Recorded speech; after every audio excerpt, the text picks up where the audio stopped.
In the gaslit streets of Victorian London, where shadows conceal secrets and every cobblestone whispers of intrigue, Sherlock Holmes and Dr. John Watson face one of their most perplexing cases yet.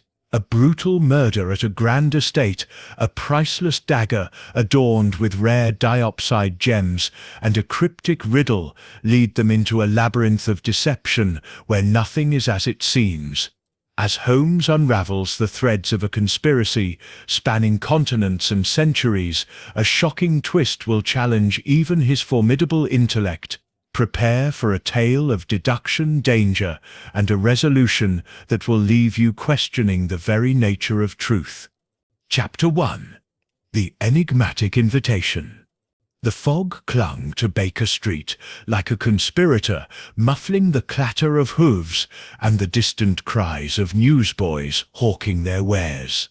Inside 221B, the fire crackled with a restless energy, casting long shadows across the room where Sherlock Holmes lounged in his armchair, a violin resting idly on his knee. His sharp grey eyes, usually alight with restless curiosity, were fixed on the window, as if the fog itself might yield some mystery worth pursuing. Doctor. John Watson sat at the writing desk, scribbling notes on a patient I'd seen earlier, a mundane case of gout that seemed trivial compared to the adventures I'd chronicled with Holmes. The monotony of the evening was shattered by a sharp rap at the door. Mrs. Hudson, our ever-patient landlady, ushered in a young man, his face pale and drawn, his overcoat damp from the fog. He clutched a sealed envelope, his fingers trembling as he extended it toward Holmes. "Mr. Holmes, Dr. Watson," he said, his voice tight with urgency. "I am Ernest Caldwell, valet to Sir Reginald Ashbourne. My master is dead, murdered, they say, and I was told to deliver this to you personally." Holmes' eyes gleamed with sudden interest. He took the envelope, its heavy wax seal embossed with an intricate crest, a lion entwined with a serpent. Breaking it open, he extracted a single sheet of cream-colored stationery, its edges gilded. The note was brief, written in a precise, almost mechanical hand. "Mr. Holmes, your presence is required at Ashbourne Manor, Kent, with utmost haste. A matter of life and death awaits your unparalleled mind. A carriage will be provided at 6 a.m. tomorrow. Discretion is paramount. Lady Eleanor Ashbourne." Holmes passed the note to me, his lips curling into a faint smile. "Summons from a lady, Watson, and one that reeks of intrigue. Note the phrasing. Said unparalleled mind, said flattery, or perhaps a challenge. What do you make of it?" I scanned the letter, noting the elegant script and the faint scent of lavender that clung to the paper. "It says urgent, clearly," I said, "and the mention of discretion suggests something scandalous." "Murder," the valet said. "Sir Reginald, no less. Wasn't Setti a diplomat of some renown?" "Indeed," Holmes replied, already rising to pace the room. "Sir Reginald Ashbourne, knighted for his services in negotiating trade routes with the Ottoman Empire, wealthy, influential, and, if rumour is to be believed, not without enemies. Caldwell, tell me, how was your master killed?" The valet swallowed hard, his eyes darting nervously. "Stabbed, sir, in his study. A dagger through the heart. They found him this morning. The household is in chaos, and Lady Eleanor, she sits beside herself, but she insisted on sending for you." "A dagger, you say?" Holmes' sick voice sharpened. "Describe it." "It sits unusual, sir. Antique, with a hilt set with green stones. They set calling it the diopside dagger, though I don't know why. It sets still there, in the body. Nobody dared touch it." Holmes stopped pacing, his silhouette stark against the firelight. Diopside, Watson. A rare gem typically found in Siberia or the mines of Burma, its presence in a murder weapon is no coincidence. Caldwell, was anything else amiss? Papers disturbed, valuables missing. The valet hesitated, then nodded. There was a note, sir, pinned to Sir Reginald Sid's desk. Nobody could make sense of it. Some sort of riddle, they said. Lady Eleanor wouldn't let anyone touch it until you arrived. Holmes's eyes gleamed with the predatory intensity of a hawk spotting prey. A riddle, Watson. A murder weapon of exquisite rarity and a cryptic message. This is no ordinary crime. We shall depart at dawn, as requested. Caldwell, return to the manor and ensure nothing is disturbed. Not a speck of dust. Do you understand? The valet nodded vigorously and hurried out, leaving the room heavy with anticipation. Holmes turned to me, his expression alight with that peculiar mix of excitement and calculation that heralded a case of singular complexity. "Pack your revolver, Watson," he said, "and perhaps your notebook. This promises to be a case worthy of our talents. A dagger of diopside, a riddle, and a murdered diplomat. Mark my words, there sits a deeper game afoot." As he spoke, he crossed to his chemical table, already lost in thought, his fingers drumming a restless tattoo. I felt the familiar thrill of adventure stir within me, tempered by a nagging sense that this case would test even Holmes' formidable intellect. The fog outside seemed to thicken, as if conspiring to cloak the truth we were about to pursue. "What did you think of the mysterious summons to Ashbourne Manor? Where are you listening this thrilling tale, from London's foggy streets, a cosy cafe, or somewhere far across the globe? Share your location in the comments below, and don't forget to subscribe to our channel for the next chapter of Sherlock Holmes and the riddle of the diopside dagger. Stay tuned for the secrets that await. Chapter 2. The Shadowed Manor. The carriage rattled through the pre-dawn gloom, its wheels crunching over the frost-kissed roads of Kent. Sherlock Holmes sat opposite me, his profile sharp against the dim light filtering through the window, his eyes scanning the passing hedgerows, as if they might betray some hidden truth. "Aye, Doctor." John Watson clutched my overcoat against the chill, my mind still turning over the cryptic summons that had brought us here. The murder of Sir Reginald Ashbourne, the mention of a diopside-encrusted dagger, and a riddle left at the scene had ignited Holmes' curiosity, and I could feel the weight of an impending mystery settling over us like the mist that clung to the countryside.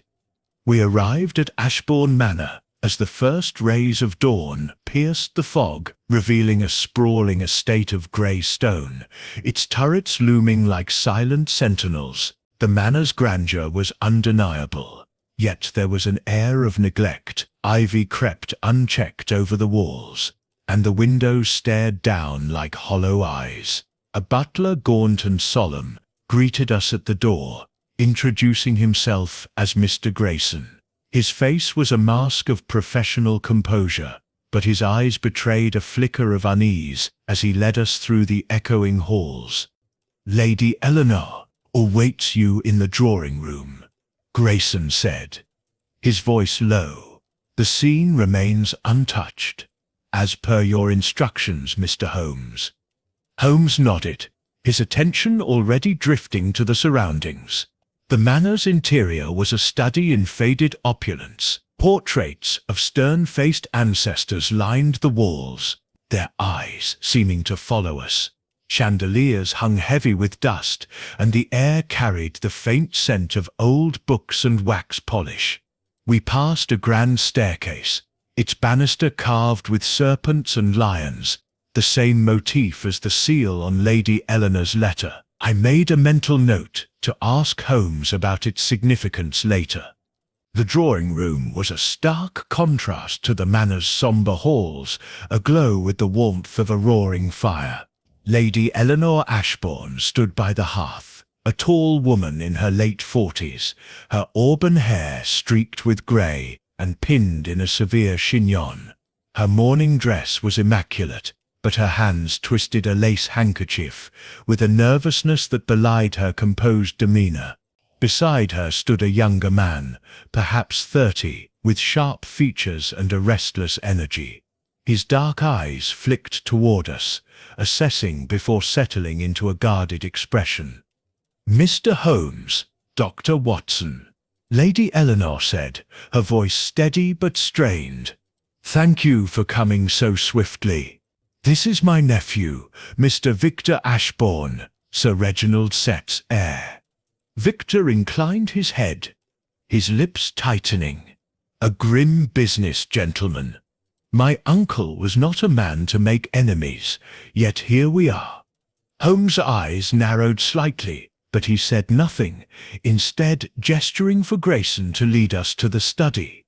The butler hesitated, then complied, guiding us down a corridor lined with oak panelling.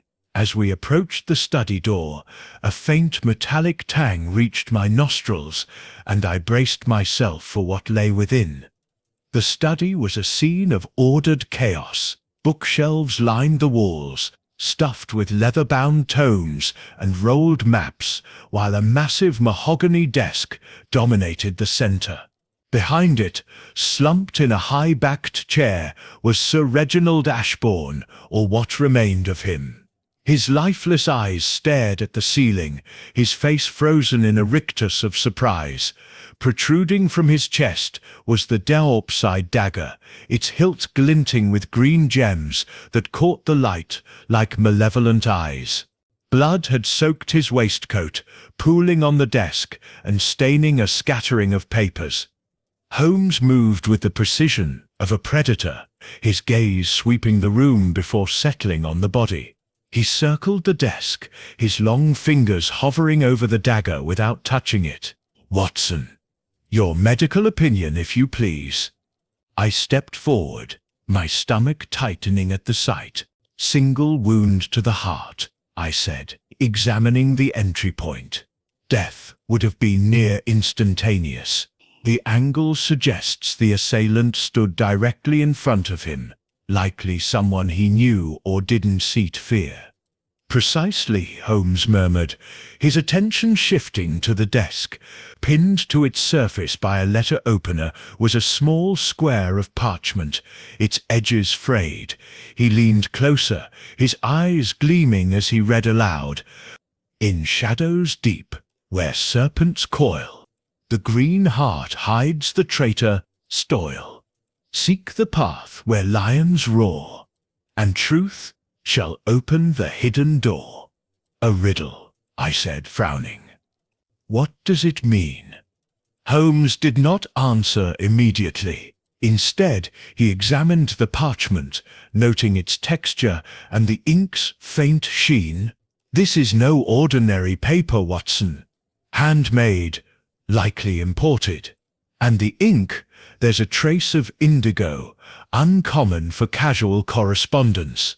The killer left this deliberately, a challenge or a taunt."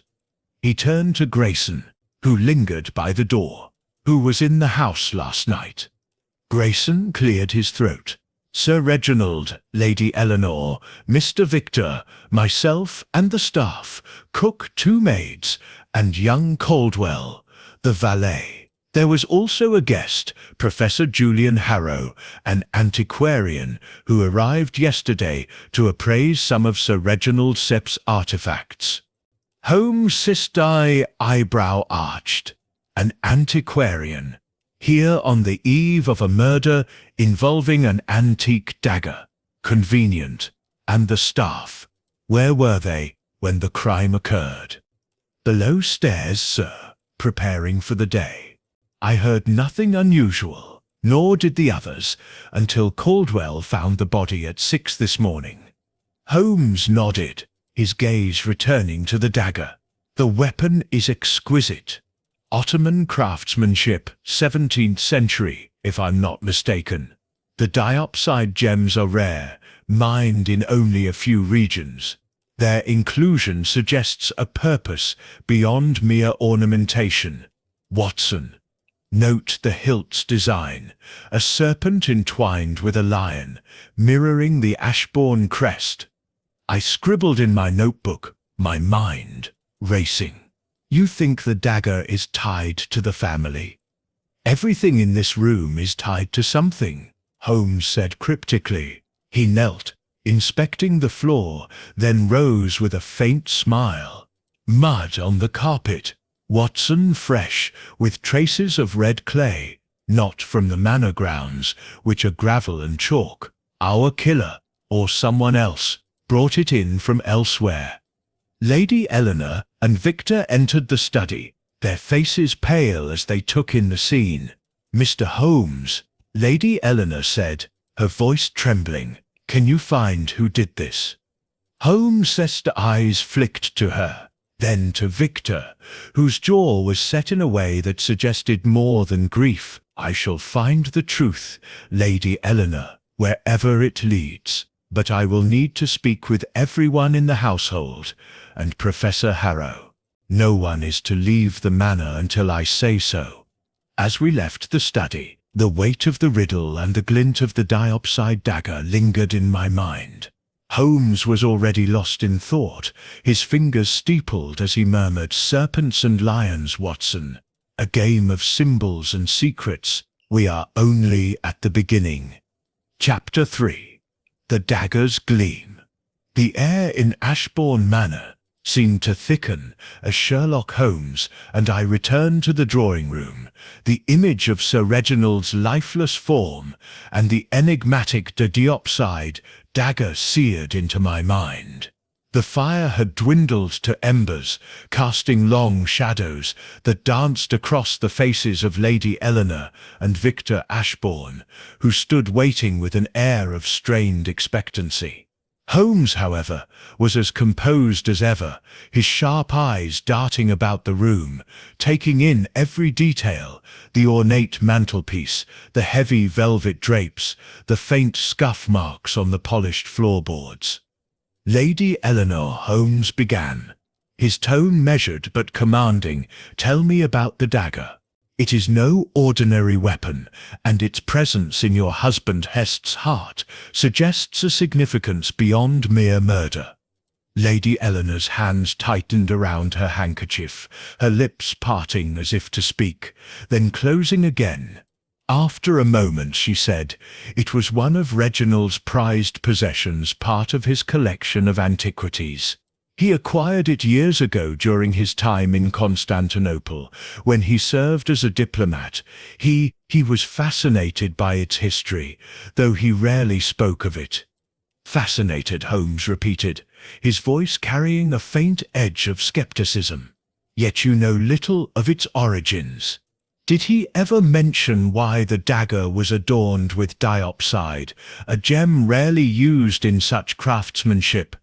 She shook her head, her eyes dropping to the floor. "He said it was Ottoman, from the reign of Suleiman the Magnificent.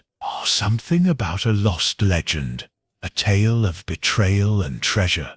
I thought it mere fancy, the kind of story collectors tell to inflate an artifact's value." Victor, who had been silent, interjected, his voice sharp. "My uncle wasn't such one for fancies, Mr. Holmes.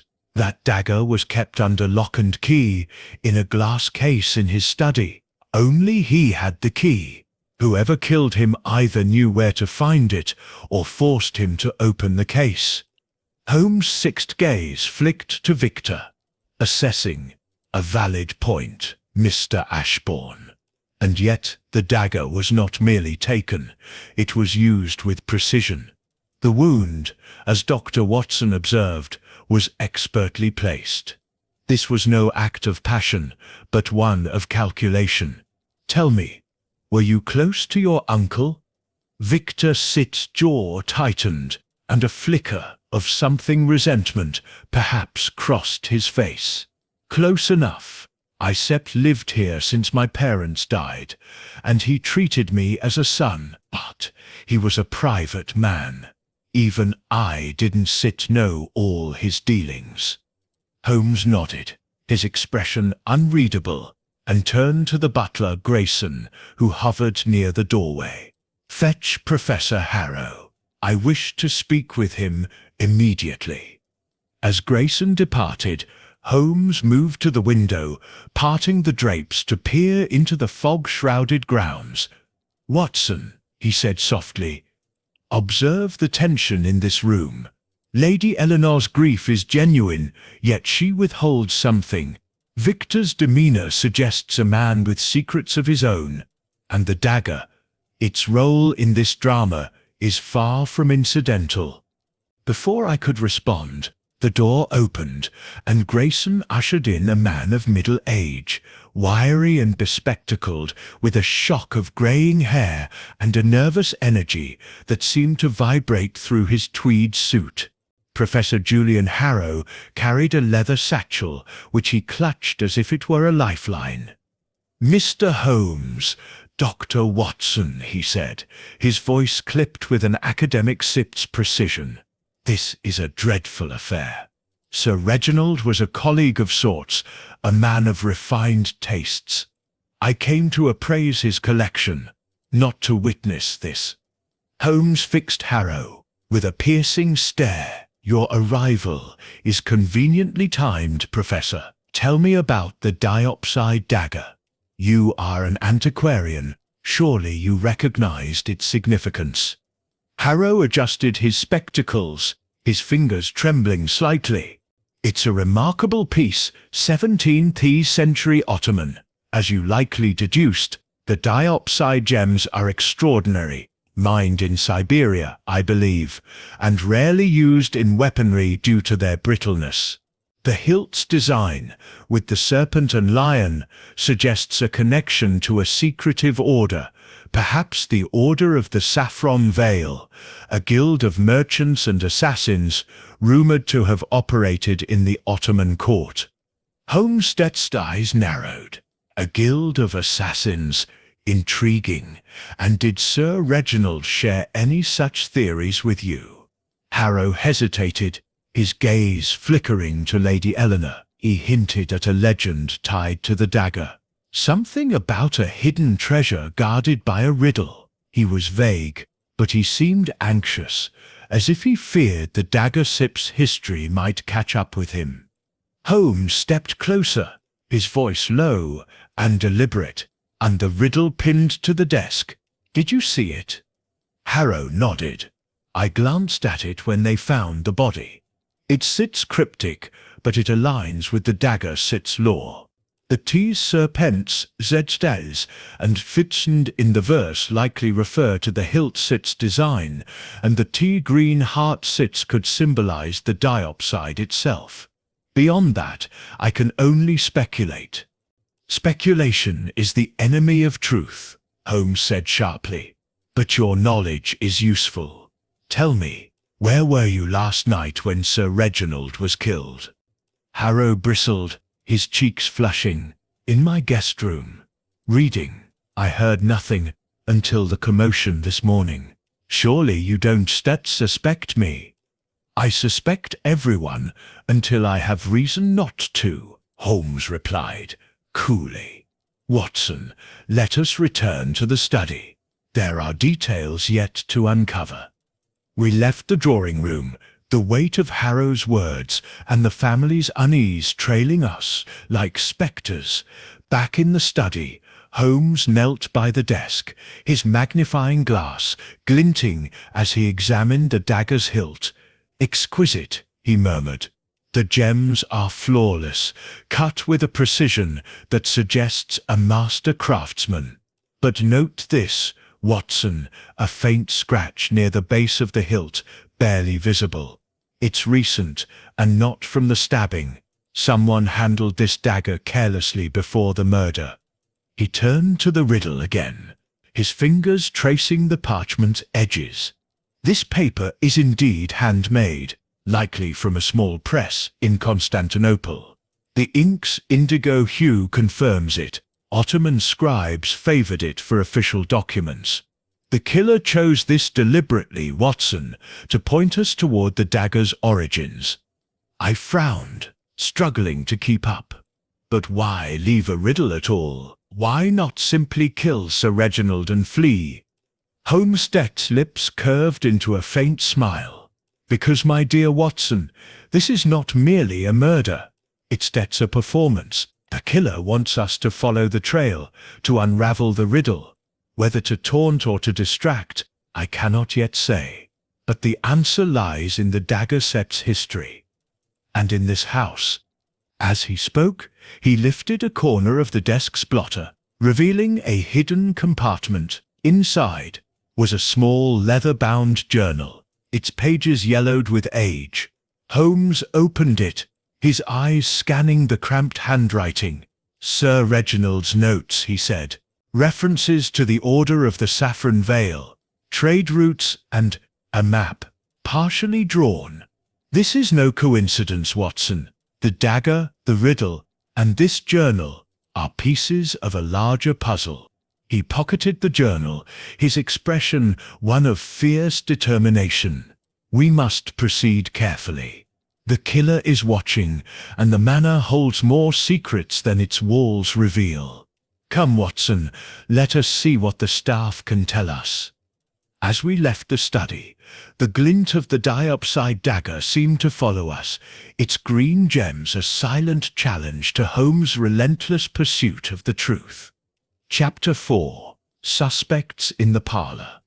The air in Ashbourne Manor's servants' quarters was thick with the scent of coal dust and boiled cabbage, a stark contrast to the opulent drawing-room above. Sherlock Holmes and I descended the narrow staircase, the wooden steps creaking underfoot as we followed Grayson to question the staff. Holmes' stride was purposeful, his mind no doubt already piecing together the fragments of evidence, the diopside dagger, the cryptic riddle, and the hidden journal we'd found in Sir Reginald's study. I clutched my notebook ready to record every detail, though I could not shake the feeling that the manor itself was watching us, its walls guarding secrets as old as the bloodstains on the study floor. Grayson led us to a cramped parlour below stairs, where the household staff sat in uneasy silence. The cook, Mrs. Barrow, a stout woman with flour-dusted hands, eyed us warily. Beside her were two maids. Ellen, a nervous girl barely out of her teens, and Margaret, older and stern-faced, her lips pursed as if guarding a confession. Ernest Caldwell, the valet who had summoned us to Baker Street, stood by the door, his hands clasped tightly.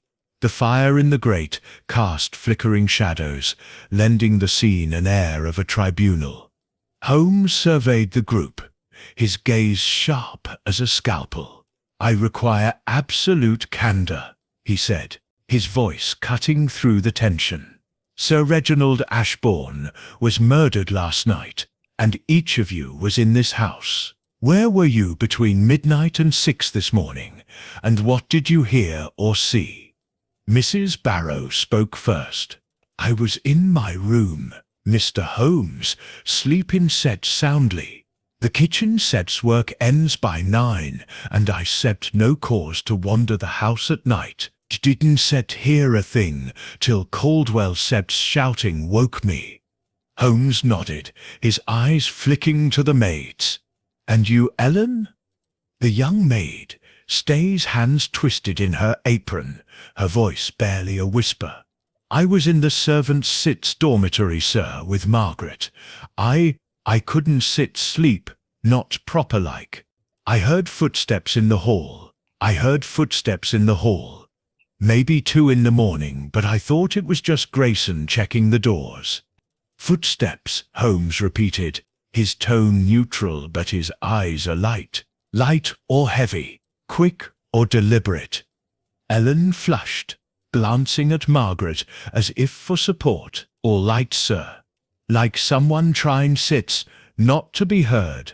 I didn't dare look." Margaret snorted. folding her arms. "The girl sits fanciful, Mr. Holmes. I heard no footsteps. We were both abed, and the house was quiet as a crypt. If there was mischief, it wasn't sitched near us." Holmes' decked gaze lingered on Margaret, noting the defiance in her posture. "And you, Caldwell, you found the body. Tell me precisely what occurred." Caldwell shifted, his pale face glistening with sweat despite the chill. "I went to Sir Reginald's study at 6, as I always do, to lay out his morning papers. The door was ajar, which was odd. He always locked it at night. I pushed it open, and there he was, slumped over the desk, the dagger in his chest. I didn't touch anything, sir. I swear. I ran to fetch Lady Eleanor." Holmes stepped closer, his voice low. The door was ajar, yet Sir Reginald was a man of habit, locking his study religiously. "Did you notice anything else? Disarranged papers, an unfamiliar scent, anything at all?" Caldwell hesitated, his eyes darting to the floor. "There was a smell, sir, like tobacco, but sweeter, like those foreign cigars Sir Reginald kept for guests. I didn't think much of it then, but it was his usual brand." Holmes's lips twitched into a faint smile. "Excellent, Caldwell. A detail most would overlook. And you, Grayson? Your duties as butler place you everywhere in the house. Where were you?" Grayson straightened, his composure unwavering. "I conducted my final rounds at 11, ensuring all doors and windows were secure. I retired to my room afterward and heard nothing until Caldwell Sitzer's alarm. The manor was locked tight. Mr. Holmes, no one could have entered from outside." "No one?" Holmes said, his tone carrying a hint of challenge. "Yet red clay was found on the study carpet, not native to these grounds. Someone entered or left, Grayson, and I intend to find out how." A murmur rippled through the group, and I caught Ellen Sipp's eyes widen, her hands trembling. Holmes noticed too, but he said nothing, instead turning to pace the room, his fingers steepled in thought. "Mrs. Burrow, you prepared dinner last night. Was anything unusual? Guests? Special requests?" The cook frowned, wiping her hands on her apron. "Professor Harrow dined with the family, sir. Sir Reginald asked for his favourite claret, but he seemed distracted. Kept glancing at the door, like he was expecting someone who never came." Holmes stopped pacing, his eyes narrowing. "And the professor, did he leave the dining room at any point?" Margaret spoke up. Her voice clipped. "He excused himself after the main course, said he needed air. He was gone a good 10 minutes, maybe more." Holmes's gaze flicked to me, and I knew that look. He was building a mental map of the night's 6 events, each detail a pin in the fabric of the case. "Very well," he said. "You may return to your duties, but no one is to leave the manor. Watson, come." We ascended to the main floor, the servants' uneasy glances following us. In the corridor, Holmes paused, his voice low. "Watson, the pieces are beginning to align." The footsteps Ellen heard, the sweet tobacco Caldwell noted, the professor's absence during dinner, these are threads in a tapestry of deceit, but the riddle and the dagger remain the key. We must examine Sir Reginald's journal further. He drew the leather-bound journal from his pocket, flipping to a page marked with a sketch of the dagger sep's hilt, a serpent entwined with a lion. Below it, in Sir Reginald Sepp's cramped hand, was a single line. "The order guards the truth, but the truth guards the treasure." "What does it mean, Holmes?" I asked, my mind grappling with the cryptic words. "It means," he said, his eyes gleaming, "that Sir Reginald knew more than he shared. The Order of the Saffron Veil, mentioned by Harrow, is no myth. It's a shadow cast by this murder, and the dagger is its focal point. We must uncover its history, and quickly before the killer strikes again.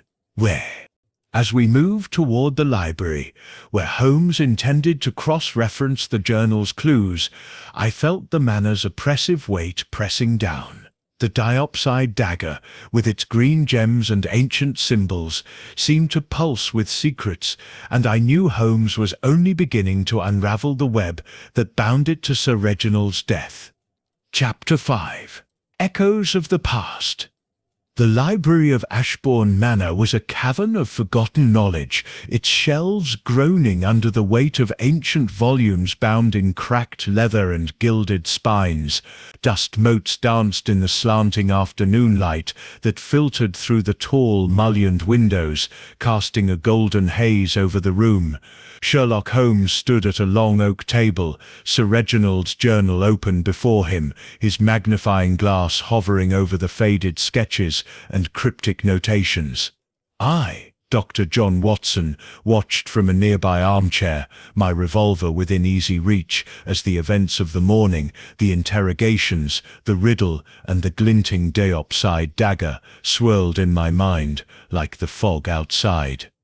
Holmes' fingers traced a line in the journal, his voice breaking the silence. Echoes of the past. Watson. Sir Reginald's entries speak of a voyage to Constantinople in 1875, during which he acquired the dagger from a shadowy antiquities dealer. Listen to this. The blade whispers of the Order, a brotherhood sworn to protect a treasure lost to time. The diopside is the key, its green heart concealing a map to fortunes untold. I leaned forward, intrigued. A map, hidden in the gems themselves? Precisely, Holmes replied, his eyes alight with the thrill of deduction. Diopside is known for its chatoyancy, cat's eye effect, under certain lights. Perhaps the gems, when aligned or illuminated properly, reveal etchings or symbols. But there's more. Sir Reginald notes a connection to his family crest, the serpent and lion, symbols of cunning and strength, dating back to the Crusades. The Ashbournes were not always diplomats. Their ancestors were knights who plundered the East. Before I could respond, the door creaked open, and Lady Eleanor entered, her face drawn but resolute. She carried a small, ornate box, its lid engraved with the family crest. "Mr. Holmes," she said, her voice steady, "you asked about Reginald's history. I've brought something that may help, letters from his time abroad." Holmes gestured for her to place the box on the table. As she opened it, revealing a bundle of yellowed envelopes tied with faded ribbon, he studied her closely. "Lady Eleanor, your candor is appreciated, but I sense there is more you withhold. Sir Reginald's journal mentions a betrayal in the shadows. Does this mean anything to you?" She hesitated, her fingers lingering on the letters. Reginald, he had enemies from his diplomatic days.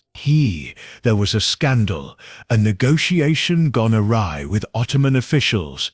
He was accused of smuggling artifacts, though it was never proven. The dagger was part of that, I believe. He always said it carried a curse, that those who sought its secrets met untimely ends. Victor Ashbourne appeared in the doorway, his expression thunderous. "Aunt Eleanor, you shouldn't indulge these fantasies. Uncle Reginald was killed by a thief, plain and simple.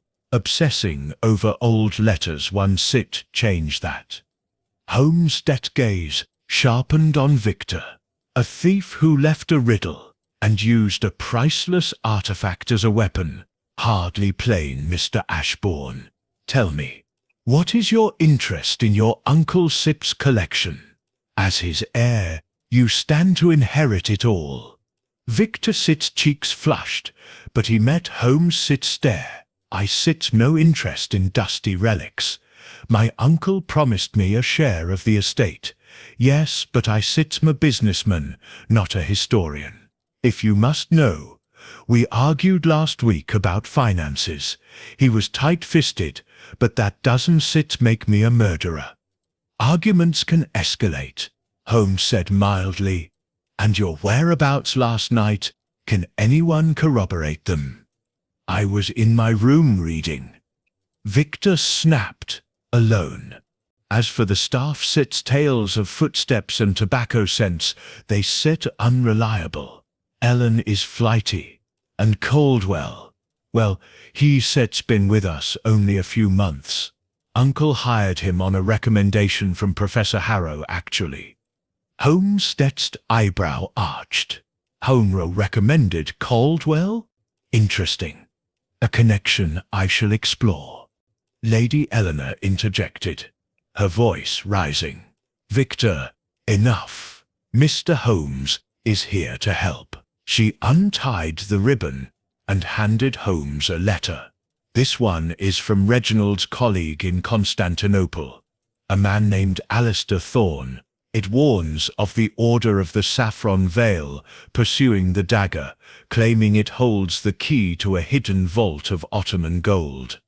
Holmes scanned the letter, his lips curving into a faint smile. Thorne deceased under mysterious circumstances 2 years ago, if my memory serves, stabbed, much like Sir Reginald. The past echoes indeed, Watson. This order is no mere legend, it sits a living threat. As Holmes delved deeper into the letters, recounting tales of intrigue in the bazaars of Constantinople, whispers of assassins veiled in saffron robes, treasures smuggled across borders, I felt the weight of history pressing upon us. Sir Reginald had not been a mere collector. He had been a player in a dangerous game, one that now ensnared his household. A sudden noise from the corridor, a soft thud, like a book falling, drew Holmes' attention. He moved swiftly to the door, flinging it open to reveal Professor Harrow, stooping to retrieve a dropped volume. "Eavesdropping, Professor," Holmes said, his tone icy. Harrow straightened, flustered. "Eagerly browsing the library, Mr. Holmes, I heard voices and curiosity got the better of me. Those letters, may I see them? My expertise could prove invaluable." Holmes's eyes narrowed. "Your expertise has already been noted, as has your connection to Caldwell. Tell me, how did you come to recommend the valet to Sir Reginald?" Harrow adjusted his spectacles, his voice faltering. "A mutual acquaintance in academic circles. Caldwell was down on his luck, a former clerk with a keen eye for detail. I thought he suit the position." "Convenient," Holmes murmured. "And your own history with the Order. Have you encountered mentions in your antiquarian pursuits?"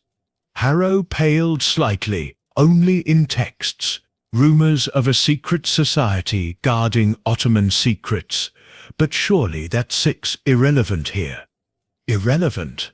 Holmes echoed. "When the dagger Sepp's design matches their symbols, and Sir Reginald Sipp's journal warns of their pursuit, no, Professor, everything is relevant."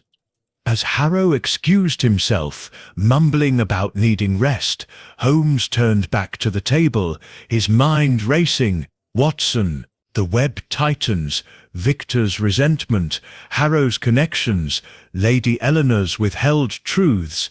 These are the echoes of a past that refuses to stay buried.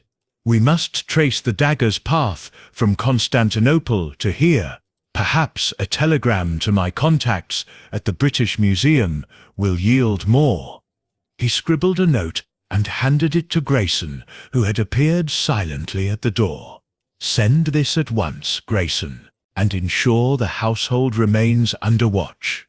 As the butler departed, Holmes paced the room, his silhouette stark against the fading light. The riddle speaks of fid shadows deep where serpents coil, or the serpent in the crest, perhaps a hidden passage in the manor. Ashbourne ancestors were known for secret compartments during the Civil War. I rose, excitement stirring. A search, then.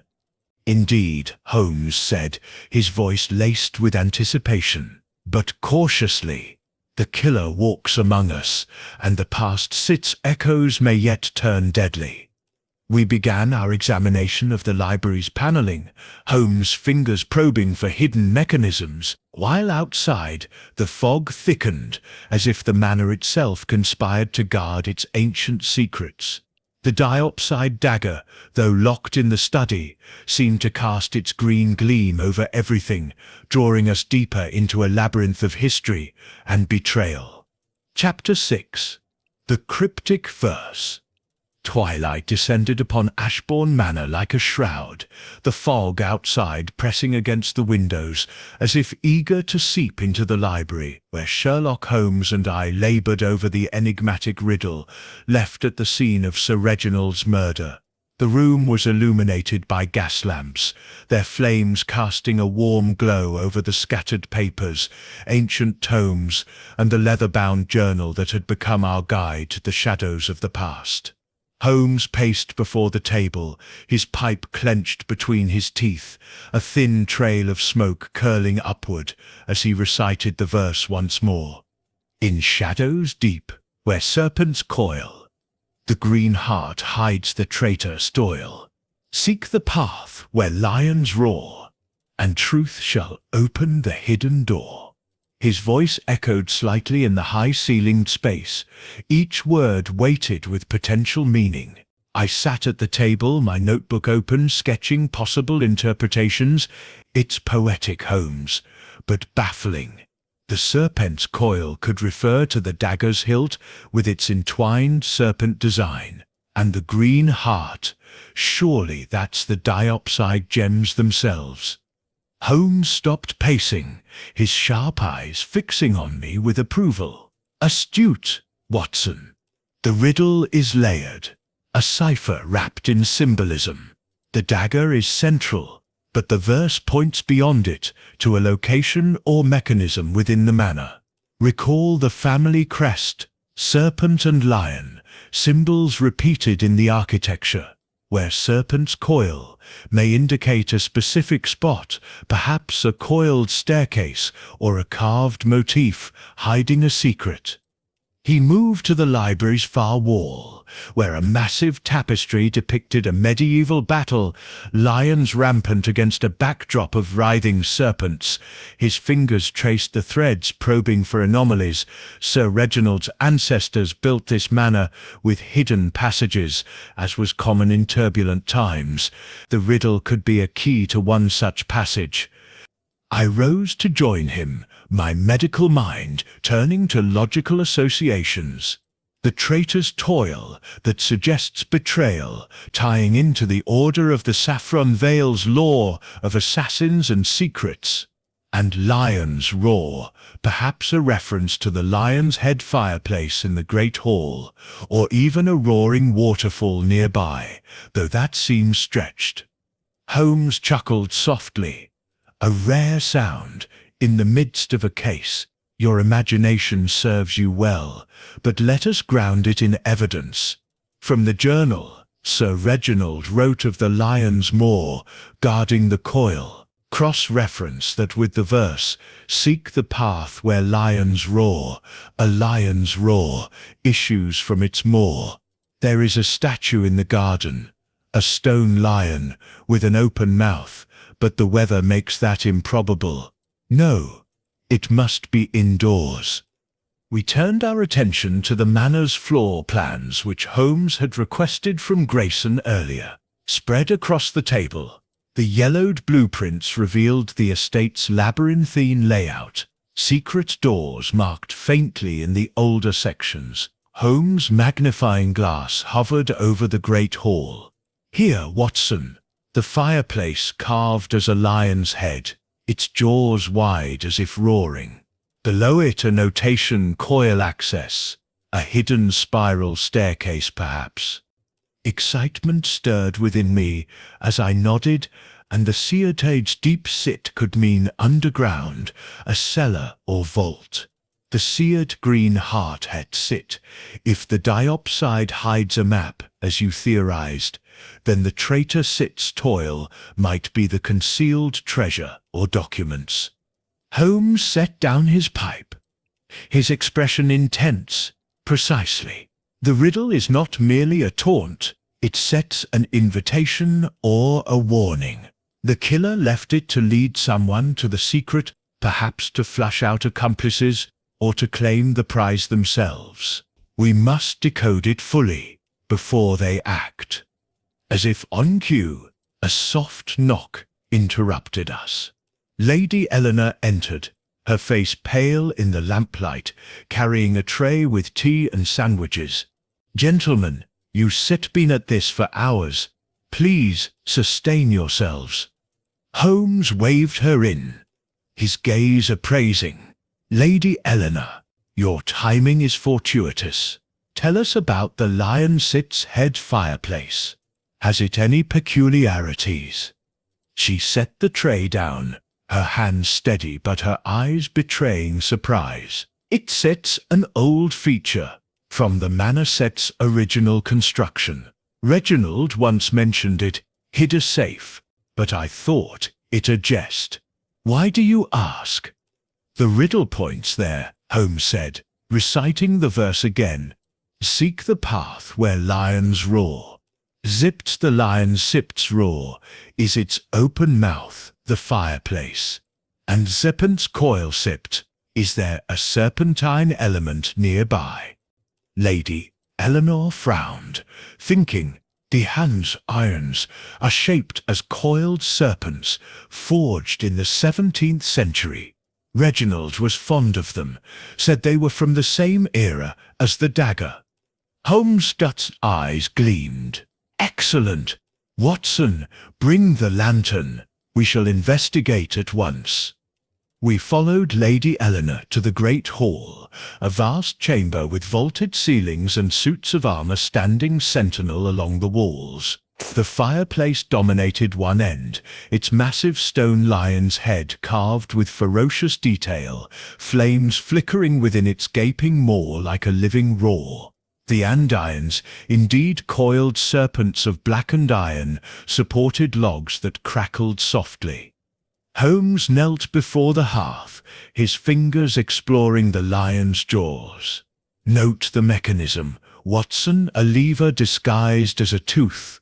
He pressed it, and with a low grind, the back of the fireplace swung inward, revealing a narrow passage descending into darkness. "A hidden stair," I breathed, peering into the gloom. A chill draught rose, carrying the musty scent of earth and age. "Spiral, coiled like a serpent," Holmes confirmed. "Draws in shadows deep, where serpents coil." "Shall." "This is it. Lady Eleanor, remain here, and alert no one. Watson, your revolver." I drew my weapon, heart pounding, as we descended the stone steps, the lantern's beam cutting through the inky blackness. The passage twisted downward, walls damp and etched with faint carvings, serpents and lions intertwined. After what seemed an eternity, we emerged into a small vault, its floor strewn with dust and cobwebs. In the center stood a pedestal, atop which rested a small chest, its lid engraved with a green gem diopside, matching the dagger septs. Holmes approached cautiously, examining it for traps. "The thick green heart," said Watson. "This is what the riddle guards." He opened the chest, revealing a sheaf of documents, yellowed maps, letters in Ottoman script, and a small vial of what appeared to be ink. Holmes scanned them quickly. A map to a treasure vault in Constantinople, coordinates hidden in the diopside's facets, and letters implicating Sir Reginald in smuggling, proof of the traitor's toil. He was no innocent collector. He betrayed allies for gain. But who killed him? I asked, the vault's chill seeping into my bones. Holmes' stout face was grim. The one who left the riddle knew of this place, perhaps to expose him, or to claim the map. But there sits more. These documents mention a modern accomplice, initials V.A. Victor Ashbourne. A noise from above, a footstep on the stairs, sent us spinning. Holmes doused the lantern, plunging us into darkness. Quiet, Watson. The traitor approaches. We waited, breaths held, as the cryptic verse's final line echoed in my mind. And truth shall open the hidden door. The truth was near, but so was danger. In the shadows of Ashbourne Manor's buried secrets. Chapter 7. A Midnight Pursuit. The vault beneath Ashbourne Manor plunged into utter darkness as Holmes extinguished the lantern, the only sound our shallow breaths and the faint drip of moisture from the stone walls. The footsteps on the spiral staircase grew louder, deliberate yet cautious, echoing like the heartbeat of the manor itself. I gripped my revolver tightly, my eyes straining against the blackness, while Holmes stood motionless beside me, his presence a steady anchor in the tension. The intruder emerged into the vault, a shadowy figure silhouetted by a faint glow from a hooded lantern they carried. They moved toward the pedestal, their hand reaching for the open chest. In that moment, Holmes sprang forward like a coiled spring, his voice cutting through the silence. Halt, in the name of justice. The figure whirled, dropping the lantern with a clatter that sent shadows dancing wildly. A glint of metal flashed, a knife, but before I could fire, they darted back toward the stairs, shoving past Holmes in a desperate scramble. After them, Watson. Holmes cried, retrieving our lantern and igniting it swiftly. We pursued, the spiral steps twisting upward in a dizzying ascent. My lungs burned as we climbed, the figure's footsteps pounding ahead, growing fainter. We burst into the great hall, where Lady Eleanor stood frozen, her eyes wide with alarm. She exclaimed, pointing. The manor's entrance yawned open, the fog beyond a swirling vortex. Holmes and I dashed into the night, the chill air biting at our faces. The grounds were a maze of hedgerows and statues, shrouded in mist that reduced visibility to mere yards. A shadowy form flitted ahead, vanishing into the fog like a ghost. "This way," Holmes murmured, his keen eyes spotting trampled grass. We raced across the lawn, the manor fading behind us. The pursuit led to the stables, where a horse whinnied in distress.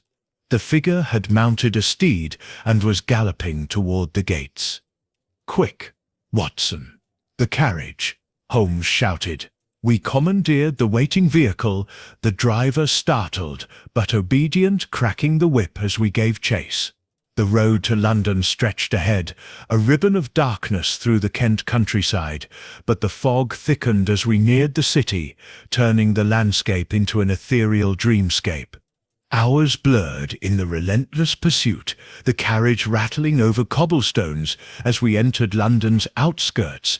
The figure had abandoned the horse at a posting inn and switched to a hansom cab, but Holmes' deductions, fresh mud on the road, a discarded glove, bearing the scent of tobacco, kept us on the trail. "They're heading to the East End," Holmes said, his voice steady despite the exhaustion.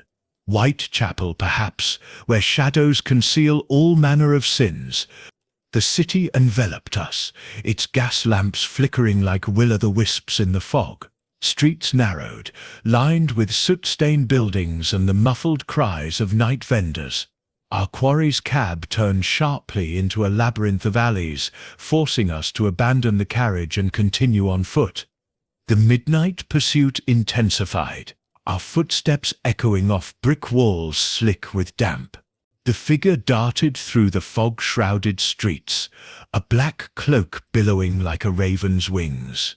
Holmes, with his intimate knowledge of London's underbelly, anticipated turns, cutting through shortcuts that narrowed the gap. "Stop, thief!" I called, my voice hoarse, as we closed in near the docks. The Thames loomed, its waters lapping darkly, the fog heavy with the scent of salt and decay.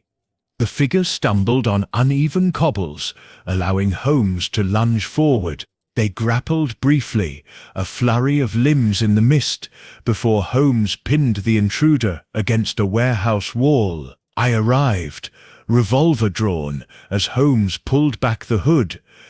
"Professor Harrow," I gasped, recognizing the antiquarian's disheveled face, his spectacles askew, eyes wild with desperation. Harrow struggled, but Holmes' sector grip was iron. "Indeed, Watson, our expert on antiquities, come to claim the prize." "You? How did you know?" Harrow panted, his defiance crumbling. Holmes' voice was calm, laced with triumph. "The footsteps in the vault were too precise, echoing your earlier eavesdropping in the library. Your recommendation of Caldwell, a plant to spy on Sir Reginald, and the sweet tobacco scent in the study. Your pipe, Professor, a blend from Constantinople, matching the journal's descriptions." Harrow sagged, defeated. "Sir Reginald promised me a share of the treasure map. When he reneged, I confronted him. It was an accident. The dagger was in his hand. We struggled. An accident that left a riddle to lead others to the vault," Holmes said skeptically. "No, Professor, you killed him deliberately, then planted the verse to implicate the order, diverting suspicion. But the map was your true goal." I bound Harrowsip's hands with my scarf, as Holmes searched him, retrieving a crumpled document from his pocket, a fragment of the map from the chest. "You fled to London to meet a contact, no doubt," Holmes continued. "Someone from the real Order of the Saffron Veil, whom you've been aiding." Harrowsip's eyes darted. "You don't understand. The Order is powerful. They still come for it." "Then they shall find justice waiting," Holmes replied. We dragged him toward a nearby police whistle, the fog parting slightly as dawn's first light pierced the gloom. As constables took Harrow into custody, Holmes turned to me, his expression thoughtful. "A pursuit well run, Watson, but this is not the end. The map fragment he took, note the coordinates. They point to a larger conspiracy. Victor's initials in the documents, Lady Eleanor's withheld knowledge. There are more players in this game." We returned to our carriage, the city awakening around us. The midnight chase had unveiled one traitor, but the diopside dagger's riddle lingered, its green gleam promising further revelations in the heart of London's shadows. Chapter 8. False Trails and Forgeries. The first light of dawn pierced the fog-laden streets of London as Sherlock Holmes and I returned to Ashbourne Manor in a hired carriage, the captured Professor Harrow now in the custody of Scotland Yard. The professor's confession had been partial at best, a tangled web of greed and betrayal, but Holmes' mind was already racing ahead, dissecting the fragments of the map he had retrieved and the implications of Victor Ashbourne's initials etched in Sir Reginald's incriminating documents. The diopside dagger, still embedded in the victim's chest back at the manor, seemed to mock us with its silent gleam, a symbol of deceptions yet to be unveiled. We arrived at the manor to find the household in a state of uneasy vigil. Lady Eleanor greeted us at the door, her eyes ringed with fatigue, while Victor lurked in the background, his face a mask of feigned concern. Grayson, the butler, stood rigidly nearby, his composure cracked by the night's events. Holmes wasted no time, striding into the drawing room and spreading the recovered map fragment on the table. "Professor Harrow has been apprehended," Holmes announced, his voice cutting through the tension like a knife. He confessed to the murder, claiming it was an accident during a confrontation over the treasure map. But his story is riddled with inconsistencies, and this fragment, he tapped the parchment, bears your initials, Mr. Ashbourne, VA. Care to explain? Victor's eyes widened, a flicker of panic crossing his features before he composed himself. "My initials. Preposterous. Uncle must have noted a business dealing. Nothing more. I've no interest in his Ottoman follies." Lady Eleanor stepped forward, her voice trembling. "Victor, if you know something, speak now, for Reginald's sake." Victor hesitated, then sighed dramatically. "Very well. Uncle did approach me about investing in an expedition to Constantinople, based on that cursed map. I refused, too risky. But if Harrow killed him, why drag me into it?" Holmes' gaze was piercing. "Because, Mr. Ashbourne, the trail leads through forgeries and false leads. The riddle left at the scene was written on parchment, matching samples from Harrow's satchel, but the ink indigo, Ottoman, traces back to Sir Reginald's own supplies. And the red clay on the study floor, not from London streets, but from the manor's own garden beds, recently turned for planting.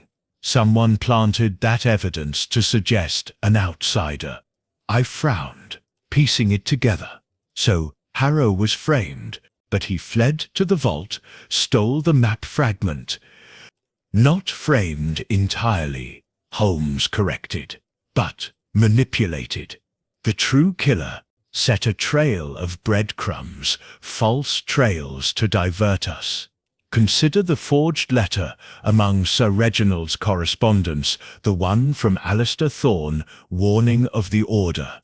The handwriting is expert, but the paper's watermark is modern, from a London stationer. Thorne died years ago.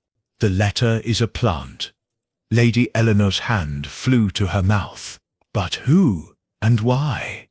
Holmes paced the room, his fingers steepled to conceal the real motive.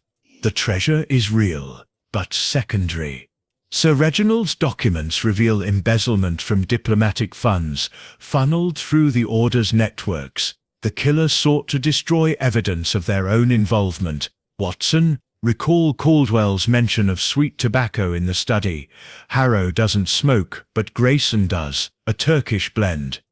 All eyes turned to the butler, who paled visibly. "Mr. Holmes, surely not. I served this family for decades." "Decades of loyalty," Holmes said softly, "or resentment. Your rounds last night placed you near the study, and the ajar door, Caldwell noted it, but you claimed the house was secure. A forgery of trust, Grayson." Grayson straightened, his voice steady. "Accusations without proof, sir. I heard nothing, saw nothing." Holmes smiled faintly. "Proof lies in the details. The mud was a false trail, but the andirons in the fireplace, coiled serpents, bear fresh scratches, as if shifted recently. You knew of the hidden passage, Grayson, from years of service. You followed us last night, but Harrow beat you to the vault." The butler sipped, composure cracked, sweat beading on his brow. "Ridiculous. I was in my quarters." "Quarters with a view of the garden," Holmes countered. "And your boots. Grayson, inspect them, Watson." I knelt, examining the butler's 6 footwear. Red clay, Holmes, caked in the soles. Grayson bolted suddenly, darting toward the door, but Victor lunged, tackling him to the floor. A struggle ensued. Grayson's hand reaching for a concealed derringer, but Holmes disarmed him swiftly with a precise strike. "Enough," Holmes commanded, binding Grayson's wrists with a curtain cord. "You forged the letter to implicate the Order, left the riddle to lead to the vault where you planned to retrieve and destroy the documents. But Harrow, your unwitting accomplice, panicked and fled with the map, forcing you to improvise." Grayson snarled, defeated. "Sir Reginald discovered my skimming small sums to pay debts. He threatened exposure. I confronted him. The dagger was there. It was self-defense." "Self-defense with a premeditated riddle?" Holmes scoffed. "No, you planned it, forging trails to point to Harrow, whom you knew coveted the treasure. Victor Sett's initials were added to sow discord, perhaps to claim the estate through chaos." Lady Eleanor gasped. "Grayson, how could you?" The butler hung his head. "Loyalty has its limits, madam. Poverty breaks even the strongest." As we awaited the local constabulary, summoned by a telegram, Holmes turned to me. "False trails and forgeries, Watson, a classic misdirection. But the diopside dagger sips gleam, cuts through deception." Victor, still shaken, asked, "And the treasure, the map?" "Confiscated as evidence," Holmes replied. "But its secrets may yet unfold. The Order is real, and Harrow Sipp's contacts suggest they watch from afar." We secured Grayson in the study, under guard, as the fog lifted outside, revealing the manor's grounds in stark clarity. The case seemed resolved, but Holmes' restless gaze hinted at deeper layers, red herrings unravelled, yet the riddle's full resolution lingered, promising more twists in the shadows. Chapter 9. The Gemologist Sits Secret. Chapter 9. The Gemologist Sits Secret. The morning sun struggled through the heavy drapes of Ashbourne Manor's drawing-room, casting pale shafts of light across the sombre gathering. Grayson, the treacherous butler, had been taken into custody by the Kent constabulary, his confession of murder and forgery still ringing in our ears. Yet Sherlock Holmes stood by the window, his silhouette taut with restless energy, his sharp eyes scanning the horizon, as if the fog itself held answers yet to be uncovered. I, Dr. John Watson, sat with my notebook, transcribing the whirlwind of revelations: Grayson's betrayal, the forged letter, the false trail of red clay, all orchestrated to conceal his embezzlement and pin the crime on Professor Harrow. Holmes turned abruptly, his voice cutting through the room's oppressive silence. "The case is not closed, Watson. Grayson's guilt explains the murder, but not the riddle's deeper purpose. The diopside dagger's gems hold a secret, a map, as Sir Reginald's journal suggests.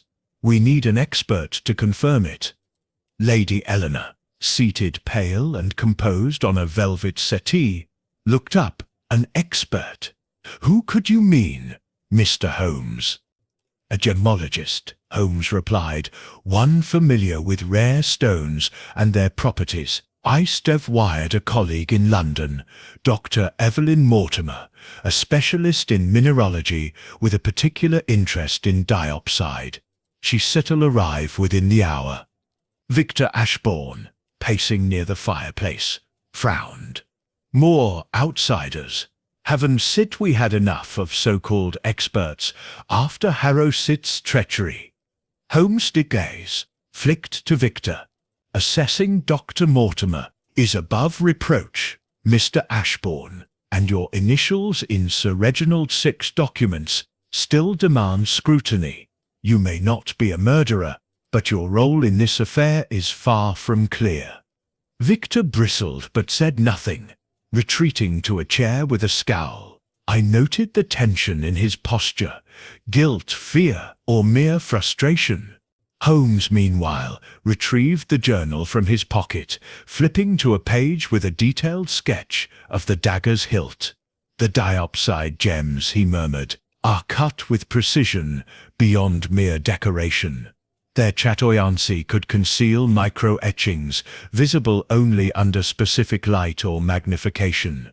The wait for Dr. Mortimer was tense, broken only by the arrival of a telegram from Scotland Yard confirming Harrow's continued detention. He had offered little beyond his initial confession, though he hinted at contacts in Constantinople who might seek the map fragment. Holmes dismissed this as bluster, but his unease suggested the Order of the Saffron Veil loomed larger than Grayson's plot. At precisely 10 o'clock, Dr. Evelyn Mortimer arrived, a wiry woman in her 50s, with keen blue eyes behind pince-nez and a leather case slung over her shoulder. Her manner was brisk, her speech clipped with academic precision. "Mr. Holmes, Dr. Watson," she said, shaking our hands. "I've studied your request.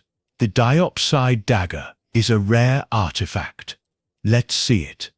We led her to the study, where the dagger remained embedded in Sir Reginald's body, now covered respectfully with a sheet. Dr. Mortimer donned gloves, and with Holmes' permission, carefully extracted the dagger, its green gems catching the light like liquid emerald. She placed it under a portable microscope from her case, adjusting the lens with practiced care. "Remarkable," she said, after a moment. "The diopside is Siberian, of exceptional clarity, but you sit right. Mr. Holmes, there are etchings, faint, almost invisible, without polarized light, but present. They form a pattern, coordinates perhaps, or a cipher." Holmes leaned in, his eyes gleaming. "Can you decipher it?" Dr. Mortimer adjusted the light source, revealing tiny lines within the largest gem. "It's a map fragment, etched into the crystal lattice, latitude and longitude, pointing to a site in modern Istanbul, likely a vault or ruin. But there's more. A symbol, a serpent coiled around a crescent, the mark of the Order of the Saffron Veil." I exchanged a glance with Holmes. "The Order again," I said. "Grayson claimed he used their legend to mislead us, but this suggests they sit real and active."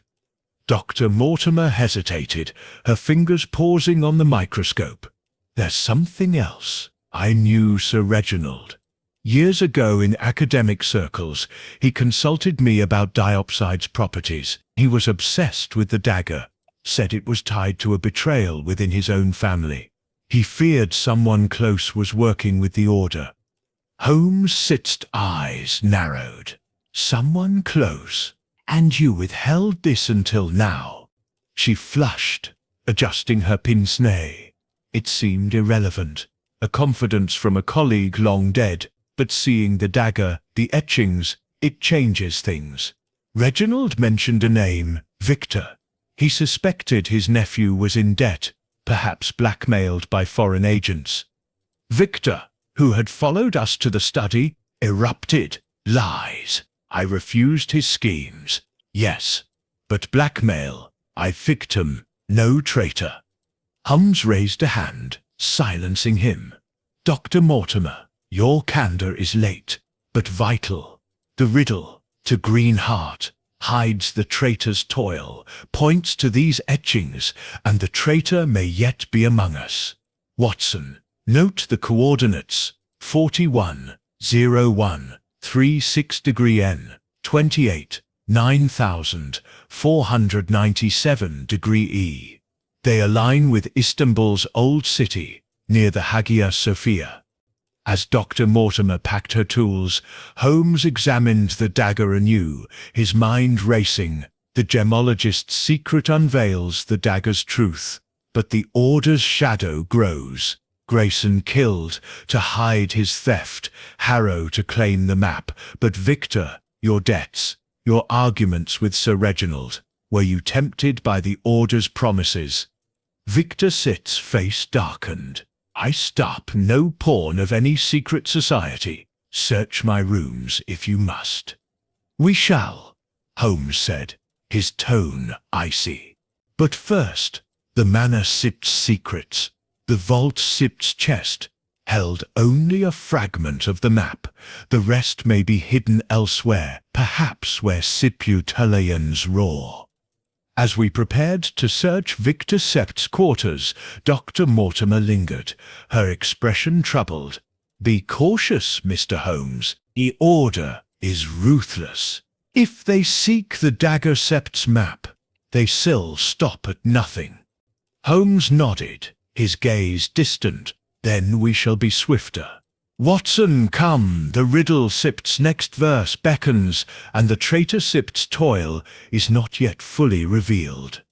We left the study, the dagger's green gleam a silent witness to the deepening mystery, as the manor's walls seemed to whisper of betrayals old and new, drawing us closer to a truth that shimmered just out of reach. Chapter 10. Betrayal in the Ranks.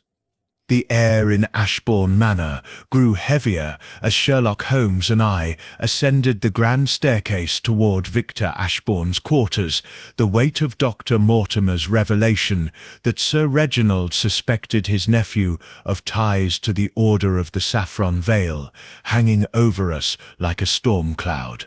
Holmes' face was a mask of concentration, his sharp eyes darting to every detail, the worn edges of the carpet, the faint scratches on the banister's serpent and lion carvings, the flicker of gaslight casting shadows that seemed to writhe with secrets. I clutched my revolver, my heart pounding with the sense that we were closing in on a truth that could unravel the entire case or destroy it. Victor led the way, his shoulders tense, his protests of innocence now reduced to a sullen silence. Lady Eleanor trailed behind, her face etched with worry, her earlier composure fraying under the mounting accusations. "Mr. Holmes," she said softly, "Victor is impulsive, but he loved Reginald. Surely you don't believe he'd betray his own family?" Holmes' reply was measured, his voice low. "Belief is irrelevant, Lady Eleanor. Evidence speaks, and your nephew Sid's initials in incriminating documents, coupled with his debts, suggest a motive. Let us see what his rooms reveal." We entered Victor's chambers, a spacious suite overlooking the manor's fog-shrouded gardens. The room was cluttered with the trappings of a gentleman's life, hunting trophies, a cluttered writing desk, and a wardrobe stuffed with fine suits. Yet there was an air of disarray, as if Victor had been searching for something in haste. Holmes moved with purpose, his magnifying glass glinting as he examined the desk. "Watson, note this," he said, lifting a crumpled receipt, a payment to a London bookmaker, dated last month for a substantial sum. "Victor, your debts are deeper than you admitted. Did the order offer to clear them in exchange for your cooperation?" Victor Set's face flushed with anger. "I told you I refused Uncle Set's schemes. Yes, I owe money. Cards, horses, but I sit's no traitor. Search all you like. You sits'll find nothing." Holmes ignored him, his fingers probing the desk set's drawers. He paused, extracting a small brass key, its head engraved with a serpent. "Curious," he murmured. "This matches the lock on Sir Reginald Sit's artifact case. How came you by it?" Victor Set's eyes widened, his voice faltering. I don't stew. No. Uncle must have left it here. He often lent me keys for the library or wine cellar." "A convenient lapse," Holmes said, pocketing the key. He moved to the wardrobe, running his hands along its panels. A soft click sounded, and a hidden compartment sprang open, revealing a bundle of letters tied with black ribbon. Holmes untied them, his eyes scanning the contents with predatory intensity. "Correspondence," he said in Ottoman script, "addressed to you, Victor. They reference a sea delivery sicked to Constantinople, and promised payment upon completion. Sicta. The seal is unmistakable, the serpent and crescent of the order. Lady Eleanor gasped, clutching the doorframe. Victor, tell me this isn't that true. Victor stumbled back, his face ashen. I swear I never saw those. Someone planted them, Harrow, Grayson, someone. Holmes' gaze was unrelenting. The ink is fresh, the paper modern. These were written recently, and the handwriting matches samples from your desk. You've been in contact with the Order, Victor, or someone impersonating them. But there's more. Betrayal in the ranks often hides a deeper deception. Whodunit say. He turned to me. His voice, low. Watson, recall the riddle. To the green heart hides the traitor sits toil. For Dexter. We assumed it pointed to the diopside sits etchings, but what if the traitor is not one person, but a chain of betrayals? Victor Sit's involvement may be a distraction, orchestrated by another. Before I could respond, a sharp cry echoed from downstairs, followed by the crash of breaking glass. Holmes was out the door in an instant, with me close behind, revolver drawn. We descended to the great hall, where Ellen, the young maid, stood trembling, shards of a vase at her feet. Her eyes were wide with terror. "Sir, I saw him," she stammered. "Mr. Caldwell. He was in the passage behind the Lioncept's fireplace, holding a knife." Holmes' eyes narrowed. "Caldwell. The valet Harrow recommended. Where is he now?" Ellen pointed toward the rear of the manor. "He ran toward the servants' sit quarters, sir." We raced through the corridors, the manor sit's labyrinthine layout, slowing our pursuit. The servants' sit's quarters were empty, save for Mrs. Barrow, who looked up from her cooking, startled. "Caldwell. He said he was fetching coal, but he sits not been back." Holmes scanned the room, his gaze settling on a trap-door in the corner, partially ajar. "Another passage," he said, wrenching it open to reveal a narrow tunnel, its walls damp with mildew. "Watson, your revolver." We descended, the air growing colder, the scent of earth and decay thick. The tunnel led to a small chamber, where Caldwell stood, a knife in one hand, a satchel in the other. His face was pale, his eyes darting like a cornered animal's. "Stay back," he shouted, brandishing the blade. "I didn't want this. None of it." Holmes stepped forward, his voice calm, but commanding. "Caldwell, your flight betrays you. You planted the letters in Victor Sept's room. Did incept you. On whose orders? Harrow Sept's or the Order Sept's?" Caldwell Sit's hand shook.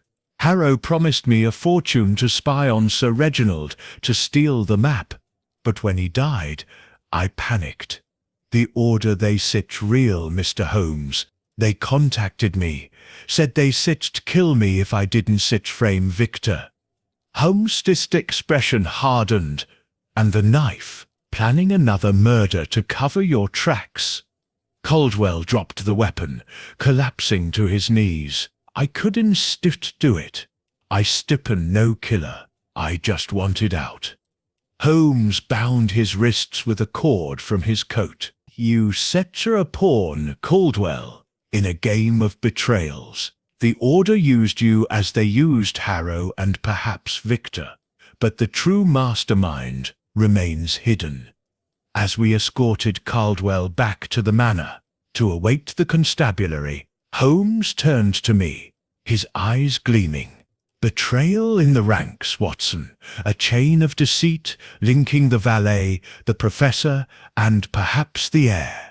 But the riddle's final verse, 'Truth shall open the hidden door,' suggests one last player, one final door to unlock." The manor loomed above us, its shadows deeper than ever, as the diopside dagger's secrets whispered of a mastermind still lurking, orchestrating betrayal from within. Chapter 11. The Underground Lair. The damp chill of the tunnel clung to us as Sherlock Holmes and I escorted Ernest Caldwell, the trembling valet, back to the main floor of Ashbourne Manor. His confession that he had been coerced by the Order of the Saffron Veil to plant incriminating letters in Victor Ashbourne's room had peeled back another layer of the conspiracy surrounding Sir Reginald's murder. Yet Holmes' restless gaze told me the case was far from resolved. The diopside dagger, with its etched gems and cryptic riddle, still held secrets, and the shadow of the Order loomed larger with each revelation. We secured Caldwell in the drawing-room under Lady Eleanor's watchful eye, awaiting the constabulary's return. Holmes paced, his fingers steepled, his mind dissecting the web of betrayals. "Watson," he said, his voice low, "Caldwell is a pawn, manipulated by fear. Harrow was a greedy opportunist, Grayson a desperate embezzler, but the Order's influence suggests a mastermind. Someone with intimate knowledge of the manor and Sir Reginald's secrets." I nodded, my revolver still in hand.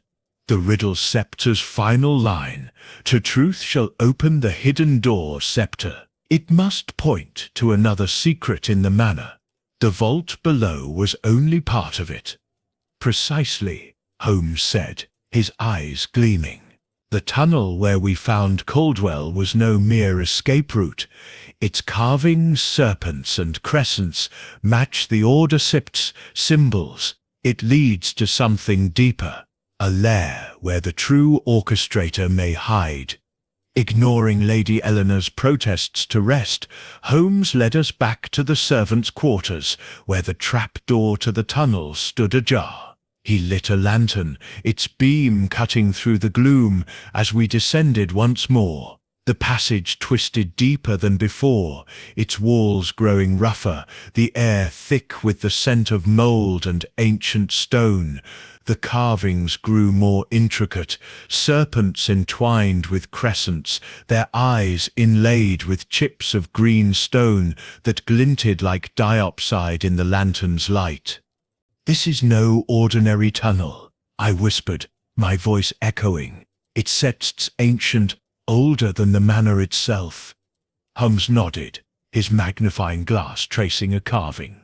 "Medieval, likely built during the Crusades, when the Ashbournes were knights. The Order of the Saffron Veil may have roots here, a western branch tied to their Ottoman origins. Sir Reginald Sip's ancestor must have been a member." The tunnel opened into a vast underground chamber, its ceiling supported by crumbling stone arches. In the center stood an altar, carved with the same serpent and crescent motif, surrounded by faded tapestries depicting robed figures in saffron hoods. On the altar rested a bronze box, its lid engraved with a lion's head, jaws open as if roaring.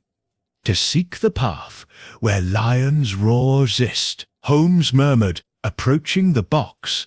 "The riddle set's third line. This is the hidden door." He examined the box for traps, his fingers deftly probing its edges. With a soft click, the lid sprang open, revealing a collection of artifacts, a gold medallion stamped with the Order's seal, a map of Istanbul with marked coordinates, and a ledger listing names, some in Ottoman script, others in English. One name stood out, Eleanor Ashbourne. I gasped. "Lady Eleanor, she sets part of the Order." Holmes' expression was grim. "Or a target." The ledger notes payments to Tesh Ea Sich for Sisfasis rendered is to P. But look, crossed out entries for Alistair Thorne and others, all dead. Sir Reginald's sister's name is marked with a dagger symbol. Before we could process this, a shadow moved in the chamber's corner. A figure in a dark cloak stepped forward, a curved blade glinting in their hand. "You've gone too far, mister," Holmes, a familiar voice said. Lady Eleanor, her face pale but resolute, her eyes burning with a mix of fear and defiance. Lady Eleanor, Holmes said calmly, stepping between her and me. Your presence here confirms much. You wrote the riddle, didn't set you, to lead us to the vault, to expose the Order 6 dealings. She lowered the blade slightly, her voice trembling. I had no choice. Reginald discovered my involvement years ago when we were in Constantinople. I was young, foolish, drawn into the Order by promises of wealth. They used me to smuggle artifacts, including the dagger.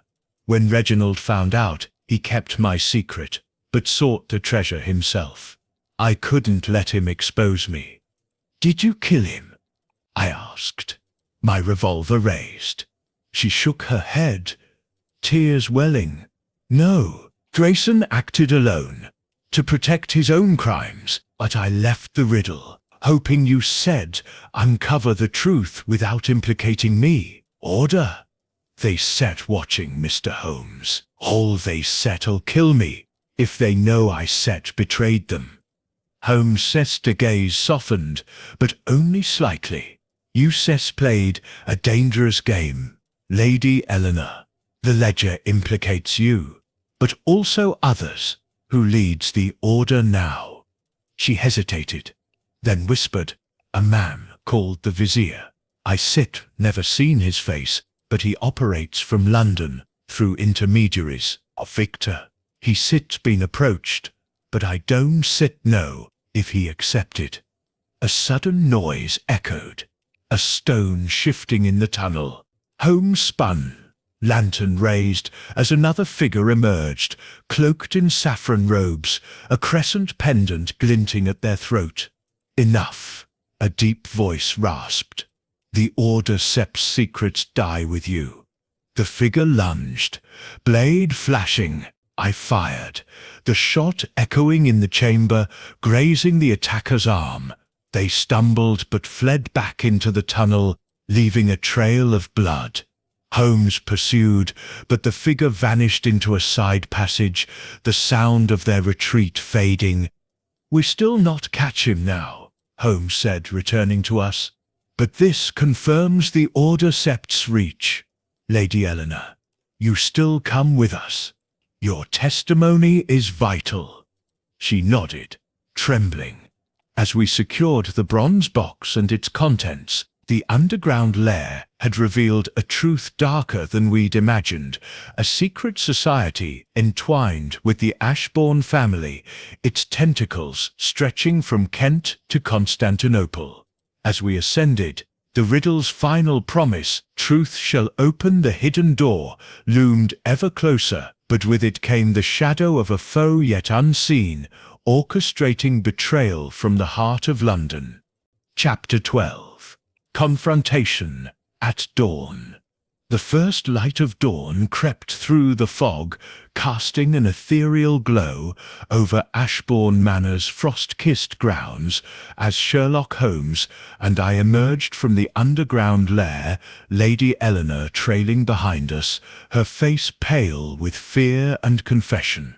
The bronze box from the altar, heavy with the Order of the Saffron Veil's secrets, was tucked under Holmes' arm, its contents, a map, a ledger, and a medallion, proof of a conspiracy that stretched from the manor's ancient stones to the shadowed alleys of Constantinople. My revolver remained drawn, the memory of the saffron-robed figure's attack in the lair still vivid, their blood staining the tunnel floor. We returned to the drawing room, where Victor Ashbourne sat, guarded by a local constable. His eyes widened at the sight of his aunt, dishevelled and clutching the cloak that had concealed her in the underground chamber. "Aunt Eleanor," he gasped. "What is this madness?"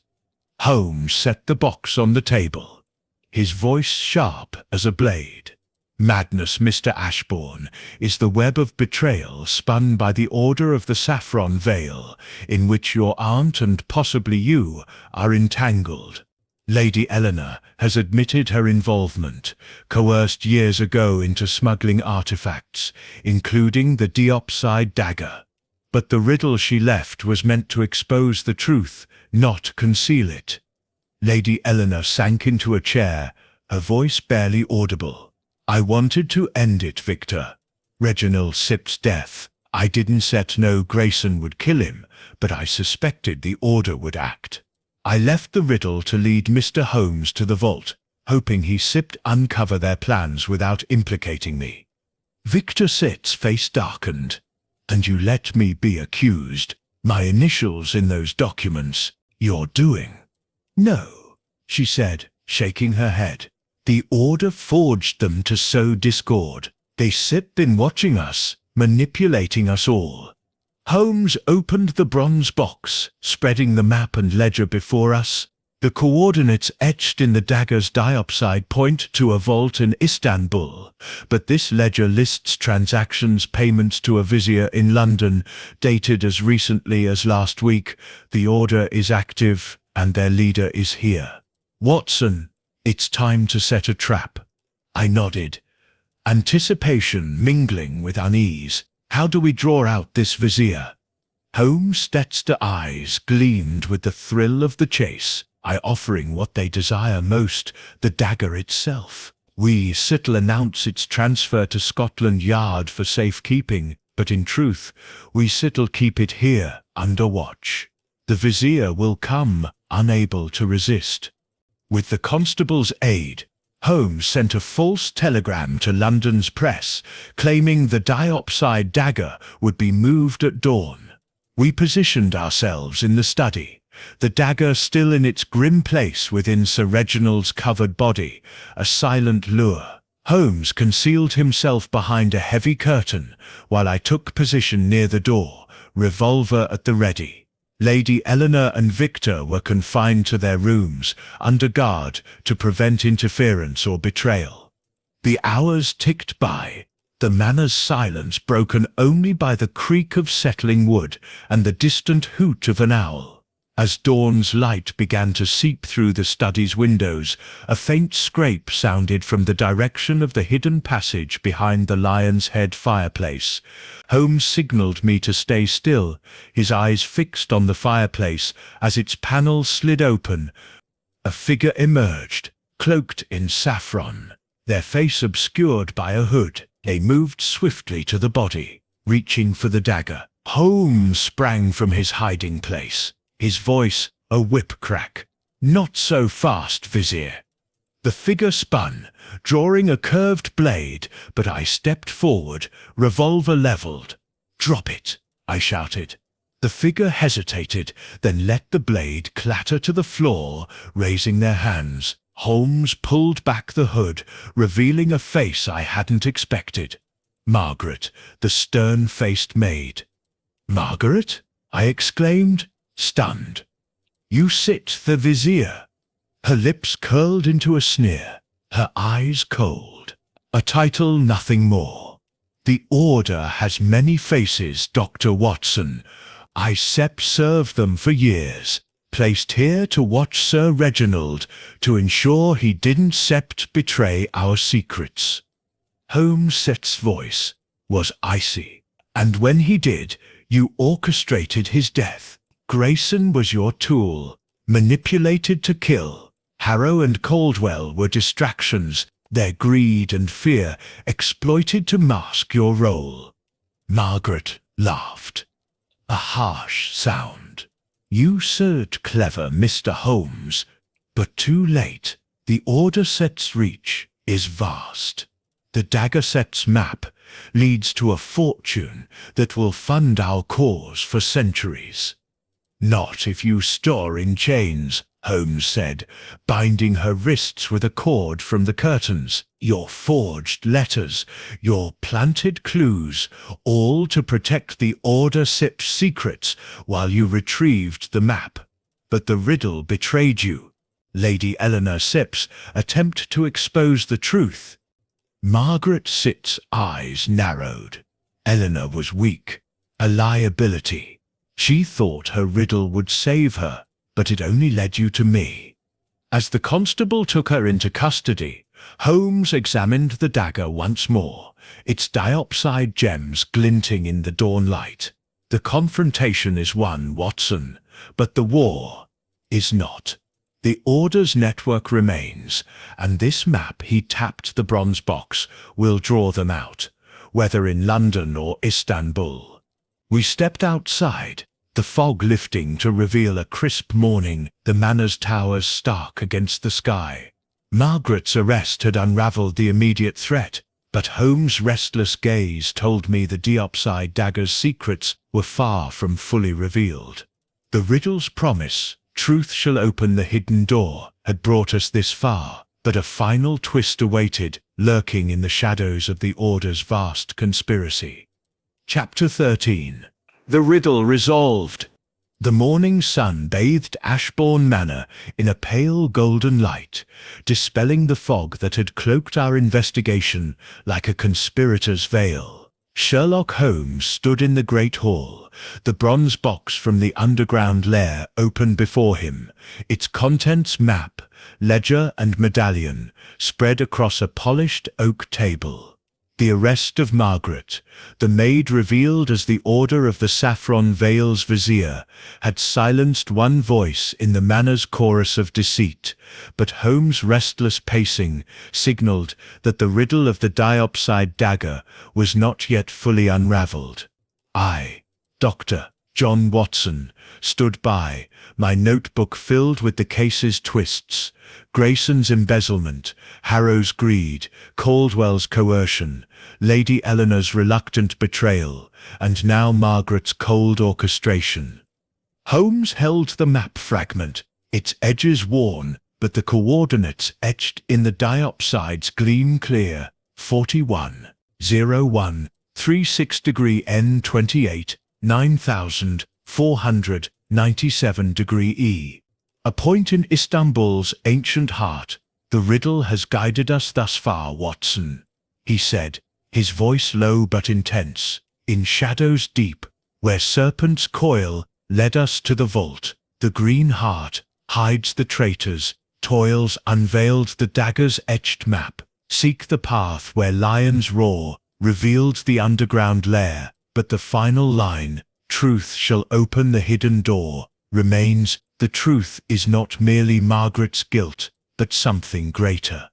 Lady Eleanor entered, her face haggard but resolute, accompanied by Victor, whose earlier defiance had softened into weary resignation.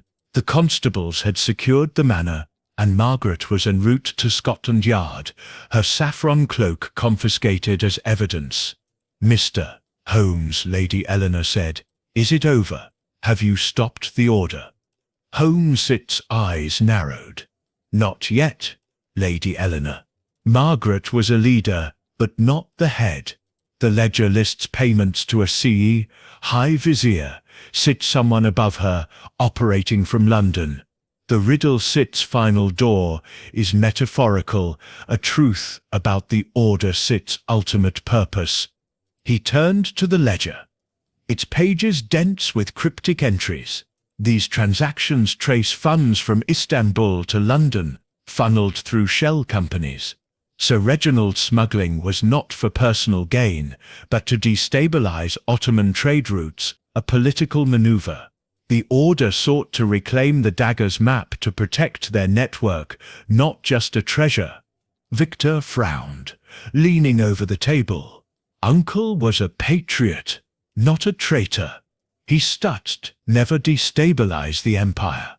"Patriotism can wear many masks," Holmes replied. "His journal hints at coercion, threats against your family, Lady Eleanor, to ensure his compliance. The Order used fear, as they did with Caldwell and Margaret, but the hidden door sit is the identity of the High Vizier." I scanned the ledger, my medical eye catching a detail. "Holmes, these dates payments increase after Alistair Thornstead's death, and this entry, Tele, to deliver package to HV London, 1885. Stet's EA could be Lady Eleanor, but HV." Holmes' sixth gaze sharpened. High Vizier. The initials are no coincidence. Watson, recall the Manor-sit staff. Anyone with those initials? I hesitated, then shook my head. No one. But the order set's reach extends beyond the manor. Could it be someone in London, a figure we haven't set's met? Holmes nodded, his fingers drumming the table. The riddle sit's truth lies in the dagger itself. Dr. Mortimer Sit's analysis missed one detail. The largest diopside gem has a flaw, a deliberate inclusion. I suspect it sits a cipher, visible only under ultraviolet light. He sent for a portable ultraviolet lamp from Dr. Mortimer's kit, still at the manor. When it arrived, Holmes held the dagger under its eerie glow, the green gem revealing a faint inscription, HV =, H. Vane. Sir Hugo Vane, Holmes said, his voice triumphant. A diplomat, Sir Reginald Superior, in Constantinople, now retired in London. His name appeared in the journal's margins, overlooked as a minor note. Lady Eleanor gasped. Sir Hugo. He dined here last month, pressing Reginald about his collection. He seemed overly curious about the dagger. Holmes's steps curved into a grim smile. The High Vizier, hiding in plain sight. He orchestrated the Order Sip's moves, Grayson Sip's murder, Harrow Sip's theft, Margaret Sip's theft, Margaret Sip's schemes, all to secure the map and protect his network. We telegraphed Scotland Yard, alerting Inspector Lestrade to Vane's address in Mayfair. Holmes insisted we accompany the raid, unwilling to let the mastermind slip away. The journey to London was swift. The city's morning bustle, a stark contrast to the manor's gloom. Vane's townhouse loomed elegant and unassuming, its windows dark. Lestrade's men surrounded the property as Holmes and I entered with him. Inside, we found Sir Hugo Vane, a silver-haired man with a patrician air, seated at a desk cluttered with Ottoman artifacts. His eyes betrayed no surprise, only a cold amusement. Holmes, he said, your reputation precedes you. The dagger, I presume. Holmes held up the bronze box, and its secrets. Your order sought to destabilize empires for profit, using Sir Reginald as a pawn. But the riddle betrayed you, Sir Hugo. Lady Eleanor Sist's courage exposed your network. Van Stu's smile faded. You accept no proof. The order is a myth to the courts. Holmes produced the ledger and dagger. The diopside Sit's cipher names you, and the ledger Sit's transactions traced to your accounts. Your intermediaries, Margaret Harrow, are in custody. The hidden door is open. Vane lunged for a concealed drawer, but Lestrade Sit's men restrained him, uncovering a cache of documents linking him to the Order Sit's operations. As he was led away, he sneered. The Order endures, Holmes. You Sit merely clipped a branch. Back at Baker Street, Holmes sat by the fire, the dagger on the table, its green gems dim in the lamplight. The riddle is resolved, Watson, but the Order Sept's roots run deep. The map will be secured by the Foreign Office, but Vane Sept's words linger. We Septs opened one door, but others remain. I nodded, exhausted, but exhilarated. A mastermind, unmasked, yet the game continues. Holmes's eyes gleamed. Always, Watson. The truth has opened this door, but the shadows of the Order wait beyond. The manor's secrets had been laid bare, but the diopside dagger's gleam hinted at further battles, its riddle resolved, yet its legacy enduring in the fog of London's endless mysteries. Chapter 14. The Ultimate Deception. The gas lamps of Baker Street flickered through the curtains of 221B, casting a warm glow over the cluttered room where Sherlock Holmes and I sat, the diopside dagger resting on the table between us like a silent accuser. Sir Hugo Vane, the High Vizier of the Order of the Saffron Veil, was in custody, his network of deceit exposed by the dagger's cipher and the ledger's damning entries. Yet Holmes' brow was furrowed, his pipe unlit, a sign that the case gnawed at him still. The riddle's final line, "Truth shall open the hidden door," had led us to Vane, but a shadow lingered, a twist yet to unfold. I, Dr. John Watson, sensed the weight of an impending revelation as I watched Holmes' restless fingers tap the arm of his chair. "Watson," he said at last, his voice low, "the order sits, defeat seems complete. Grayson, Harrow, Caldwell, Margaret, and now Vane, all ensnared. Yet something is amiss. The riddle sips elegance, its deliberate clues. Why craft such a puzzle, only to expose one sip's own mastermind?" I frowned, my notebook open but idle. "Perhaps Vane underestimated you, Holmes. He thought the riddle would lead us astray, not to him." Holmes shook his head, rising to pace. "No, Vane is cunning. The ledger, the dagger-sept cipher, these were too easily found. The order thrives on misdirection. What if Vane was not the puppet master, but another puppet?" The thought struck me like a thunderbolt. Another mastermind. But who? We sip accounted for everyone. Lady Eleanor confessed her part. Victor Sitt's debts were a red herring, the staff all implicated, or cleared. Holmes paused by the window, staring into the fog-shrouded street. "Not everyone, Watson. Recall the manor's staff. Ellen, the young maid, who heard footsteps the night of the murder. Her terror seemed genuine, yet her story was precise, almost rehearsed. Evelyn Mortimer, the gemologist. She arrived promptly, her expertise impeccable, but her revelation about Sir Reginald's fears came late, as if timed.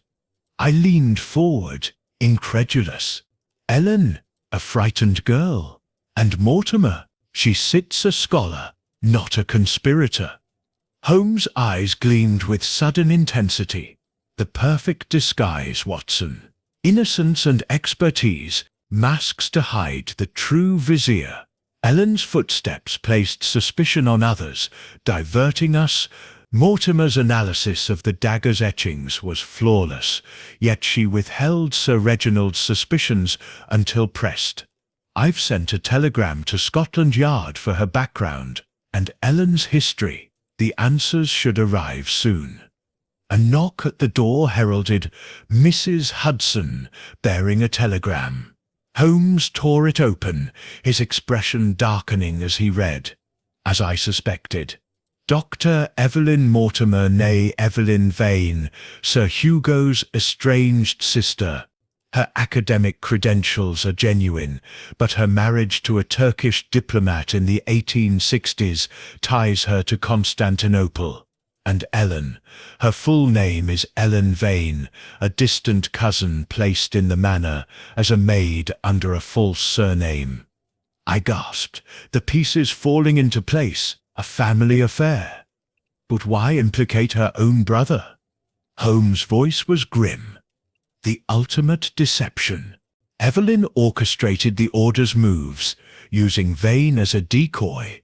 She planted the ledger's entries to expose him, knowing his arrogance would lead him to act. Ellen, her eyes and ears in the manor, fed us just enough to keep us chasing shadows. Grayson, Harrow, even Lady Eleanor. The riddle was Evelyn's masterpiece, designed to clear her path to the treasure while we dismantled her rivals. He seized his coat and hat. "To Mortimer Sitt's lodgings, Watson, before she flees with the map Sitt's secrets." We raced through London's dawn-lit streets, the city stirring under a thinning fog. Dr. Mortimer's Bloomsbury flat was modest, its door ajar, a sign of hasty departure. Inside we found chaos, papers strewn, a microscope overturned, and a half-packed valise containing a duplicate of the dagger's map. Holmes examined a letter on the desk, its script matching the riddles. "To Istanbul," he read. "She plans to claim the vault's treasure herself." A faint creak from the hallway drew my revolver. Ellen emerged, her timid demeanor gone, a pistol in her hand. "You stir too late, Mr. Holmes," she said, her voice cold. "Evelyn Sett's already on a steamer to the continent." Holmes stepped forward, undaunted. "Not too late, Ellen. Your cousin Sip's plan was brilliant, but flawed.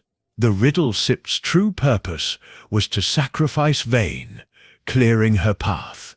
But you, why risk exposure now?" Ellen Sett's hand trembled, her eyes darting. "She promised me a share. I was nothing, a maid, invisible. The order gave me purpose." Holmes lunged, disarming her with a swift motion as I pinned her arms. "Purpose through betrayal," he said. "Your cousin used you as she used Vane, the steamer Sip's name, quickly." Ellen sagged, defeated. "The Star of Anatolia, departing Dover, at noon." Holmes wired Lestrade, who intercepted the steamer, arresting Evelyn Mortimer as she attempted to board. Her valise held a second dagger, identical to the diopside dagger, but for one gem, a fake meant to mislead any pursuers. The true dagger, still in our possession, held the authentic map. Back at Baker Street, Holmes sat by the fire, the dagger gleaming. The ultimate deception. Watson Evelyn played us all, her brother included, to seize the Order Sept's treasure. The riddle was her gambit, a lure to expose her enemies while she vanished. I shook my head, marveling. A twist worthy of the Order itself. But is it truly over? Holmes' dict gaze was distant. For now, the treasure fict's coordinates are secured. The Order fict's London branch crippled, but their roots run deep. The truth has opened this door, but others await. The diopside dagger's green gleam flickered, a silent testament to a deception unravelled, yet a warning of shadows yet to come. Chapter 15. Justice in the Light. The morning sun streamed through the windows of 221B Baker Street, casting long shadows across the familiar clutter of books, chemical apparatus, and the diopside dagger, which lay on the table like a relic of a bygone era. Sherlock Holmes sat in his armchair, his pipe sending tendrils of smoke curling toward the ceiling, his sharp eyes fixed on the dagger's green gems as if they still whispered secrets. "Aye, Doctor." John Watson sat opposite, my notebook filled with the case's intricate twists, Grayson's greed, Harrow's opportunism, Caldwell's coercion, Margaret's treachery, Lady Eleanor's reluctant complicity, and the ultimate deception of Dr. Evelyn Mortimer, the true mastermind behind the Order of the Saffron Veil schemes. The riddle's final line, "Truth shall open the hidden door," had led us to her, but the cost of that truth weighed heavily. Holmes set down his pipe, his voice calm but laced with reflection. "The case is concluded, Watson, yet its echoes linger. Evelyn Mortimer, alias Evelyn Vane, orchestrated a symphony of deceit, using her brother Sir Hugo as a decoy while she pursued the treasure mapped in the dagger's gems. The Order's London branch is dismantled, its operatives in custody, but their network spans continents. The Foreign Office now holds the map, and the vault in Istanbul will be secured, yet I suspect the Order's shadow will rise again." I nodded, still reeling from the final twist. Evelyn Sett's cunning was extraordinary. Holmes, to craft the riddle, manipulate her own brother, and use Ellen as her spy, it sets a plot worthy of Moriarty. Holmes' lips twitched into a faint smile. A comparison not lightly made, Watson. Evelyn's brilliance lay in her invisibility, hiding behind the guise of a scholar, her moves cloaked in the chaos she sowed. The riddle was her masterpiece, a lure to expose her rivals while she slipped away. But for Lady Eleanor's courage in leaving it, and your steadfast aim in the underground lair, she might have succeeded. The dagger gleamed, its diopside gems catching the light, their etched coordinates now a matter for diplomats rather than detectives. Lady Eleanor had been spared prosecution, her cooperation deemed sufficient atonement for her past with the Order. Victor Ashbourne, cleared of direct involvement, inherited the manor, but vowed to sell it, haunted by its secrets. Ellen, the maid, faced a lesser charge, her youth and coercion mitigating her sentence. Sir Hugo Vane, Grayson, Harrow, and Margaret awaited trial, their fates sealed by the ledger's evidence. Holmes rose, crossing to the window to gaze at the bustling street below. Justice is served, Watson, but it is a fleeting thing. The Order's treasure, a vault of gold and relics, may fund new schemes if their agents abroad act swiftly. I've alerted my brother Mycroft. The matter is now in governmental hands. I closed my notebook, the case-cist's complexity etched in its pages, and the dagger, it cysts too dangerous to remain in private hands. Indeed, Holmes said, lifting the blade. It will be locked in Scotland Yard's SIT's evidence vault, its secret studied but not exploited. The Green Heart has spoken, and the hidden door is open. But at what cost? A knock interrupted us. Mrs. Hudson, bearing a letter from Lestrade. Holmes scanned it, his expression unreadable. Confirmation, Watson. Evelyn's steamer was intercepted and her duplicate dagger seized, but she left a note. The Order endures, Holmes. The serpent coils, eternal. A taunt or a warning. I shivered, the weight of her words settling over me. Will we face them again? Holmes' eyes gleamed with that familiar spark of anticipation. Undoubtedly.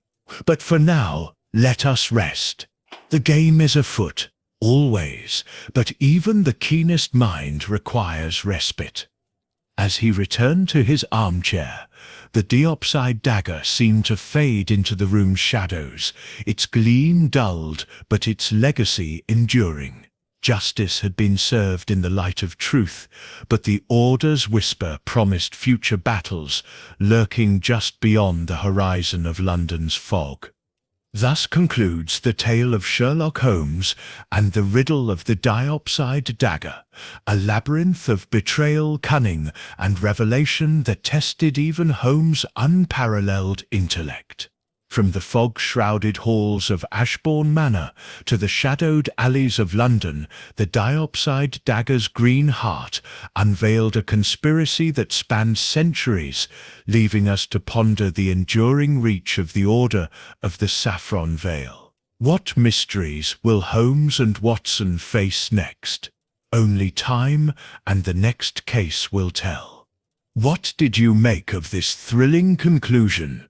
Were you shocked by Evelyn Mortimer's ultimate deception, or did you suspect a deeper mastermind?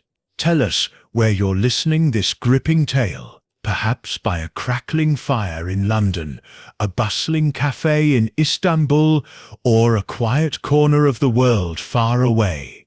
Share your thoughts and location in the comments, and don't miss the next adventure. Subscribe to our channel now to stay on the trail of Sherlock Holmes' greatest mysteries.